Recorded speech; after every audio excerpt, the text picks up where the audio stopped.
Hai semua, selamat datang di channel Baca Saham.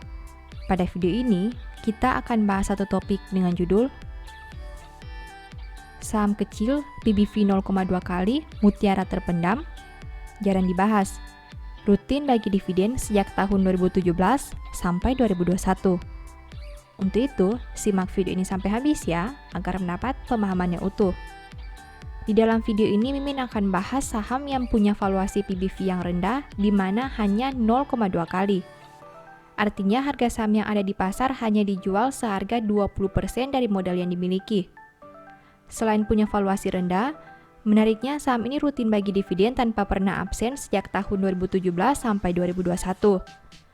Perusahaan ini memang tergolong belum terlalu besar, di mana perolehan laba hanya 16,4 miliar. Tapi tahukah kamu bahwa perusahaan ini punya aset yang sudah mencapai 954 miliar? Penasaran saham apa itu? Mari kita bedah laporan keuangannya.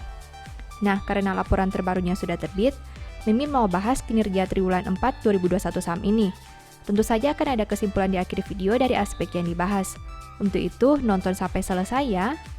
Namun seperti biasa, pembahasan ini bersifat edukasi dan bukan rekomendasi. Kamu bisa saja rugi jika beli saham ini. Untuk itu, selalu berhati-hati sebelum membeli saham. Disclaimer on ya. Pertama, aset.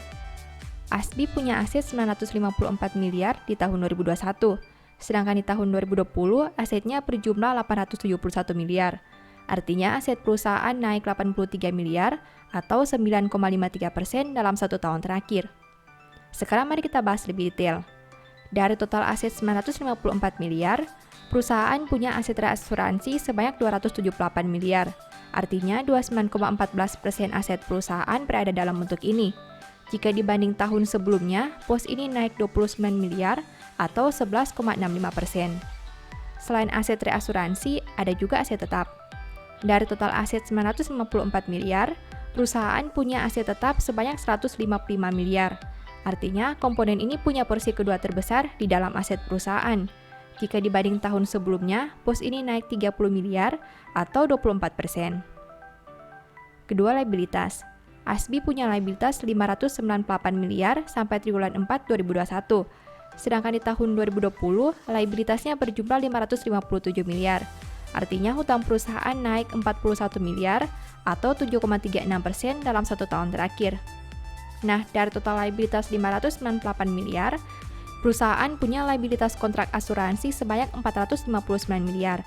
Artinya 76,76% hutang perusahaan berada dalam bentuk ini. Jika dibanding tahun sebelumnya, pos ini naik 18 miliar atau 4,08%. Selain liabilitas kontrak asuransi, ada juga utang reasuransi. Dari total liabilitas 598 miliar, perusahaan punya utang reasuransi sebanyak 77 miliar. Artinya, komponen ini punya porsi kedua terbesar di dalam liabilitas perusahaan. Jika dibanding tahun sebelumnya, pos ini naik 12 miliar atau 18,46%. Ketiga, ekuitas. ASBI punya ekuitas 355 miliar sampai triwulan 4 2021. Jika dibanding tahun sebelumnya dengan angka 313 miliar, berarti ekuitas perusahaan naik 42 miliar atau 13,42%.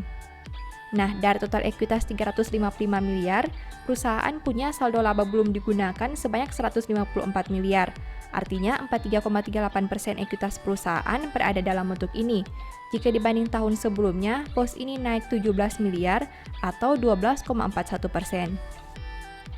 Keempat, pendapatan. ASBI punya pendapatan 205 miliar sampai triwulan 4 2021. Sedangkan di tahun 2020, pendapatannya berjumlah 231 miliar. Berarti pendapatan perusahaan turun 26 miliar atau 11,26%. Kelima, biaya pokok. ASBI punya biaya pokok penjualan sebanyak 82,87 miliar. Sedangkan di tahun 2020, biayanya berjumlah 109 miliar. Berarti biaya pokok turun 26,73 miliar atau 24,52% dalam 1 tahun terakhir. Keenam, laba. ASBI mampu menghasilkan laba sebanyak 16,44 miliar. Jika dibanding tahun sebelumnya di angka 23,65 miliar, berarti laba perusahaan turun 7,21 miliar atau 30,49% dalam 1 tahun terakhir. Ketujuh, rasio keuangan. ASBI punya ROE 4,62% dengan NPM 6,78%. Sedangkan untuk sisi resiko, saham ini punya DER 168,43%. Rasio keuangan ASBI terlihat kurang menarik dengan angka ROE dan NPM yang berada di bawah 7%. Selain itu, DER saham ini sudah di atas 100%, yang berarti utangnya jauh lebih besar dibandingkan modalnya. Kedelapan, valuasi. Saham ini punya PER 6,14 kali dan PBV 0,28 kali. Saham ASBI punya valuasi yang bisa dikatakan rendah. Dengan angka PBV 0,28 kali, membuat saham ini menjadi salah satu saham dengan PBV terendah di bursa. Selain itu, PER saham ini hanya 6 kali saja, padahal labanya turun 30% di tahun 2021. Setelah melihat pembahasan tadi, ini kesimpulannya. 1. Total aset naik karena ada penambahan aset reasuransi dan aset tetap. 2. Liabilitas naik karena kontrak asuransi dan utang reasuransi yang bertambah. 3. Penambahan ekuitas berasal dari saldo laba dan surplus revaluasi aset. 4. Laba turun lebih disebabkan karena hasil investasi yang berkurang. 5. Rasio keuangan terbilang rendah dan kurang menarik. 6.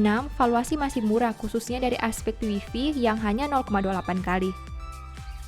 Demikian analisa singkat saham ASBI berdasarkan laporan keuangan triwulan 4 2021. Selalu ingat bahwa pembahasan ini hanya dari sudut pandang pribadi. Tidak ada jaminan pasti profit dan mungkin saja kamu bisa rugi jika beli saham ini. Demikian informasi pada video ini, semoga bisa memberi manfaat kepada kamu semua ya. Oh iya, saya mau menyampaikan bahwa sekarang Baca Saham punya 3 e-book tentang saham yang mungkin saja bisa berguna bagi kamu, yaitu Strategi Nabung Saham, Analysis Report, dan The Stock Market. Berikut perbedaan antara 3 e-book tersebut. E-book Strategi Nabung Saham berfokus pada pembahasan teknik, money management, dan semua hal yang berhubungan dengan nabung saham. Poin intinya bisa dilihat pada tampilan berikut ini. E-book Analysis Report berfokus pada hasil analisa fundamental 12 saham pilihan berdasarkan laporan keuangan terbaru. Poin intinya bisa dilihat pada tampilan berikut ini. E-book The Stock Market berfokus pada panduan bagaimana menganalisa fundamental suatu perusahaan dan money management yang baik. Poin intinya bisa dilihat pada tampilan berikut ini. Apabila kamu tertarik membeli salah satu dari 3 e-book tadi, silakan chat WA ke nomor yang tertera di layar ya. Ingat, hati-hati terhadap semua jenis penipuan yang mengatasnamakan Baca Saham. Baca Saham tidak pernah mengelola dana ataupun melakukan penjualan produk di luar Instagram, YouTube, dan Telegram resmi Baca Saham. Sebagai penutup, saya mau mengutip satu statement yang semoga bisa menjadi semangat bagi teman-teman. Siapa mengumpat membuka rahasia, tetapi siapa yang setia menutupi perkara. Thank you.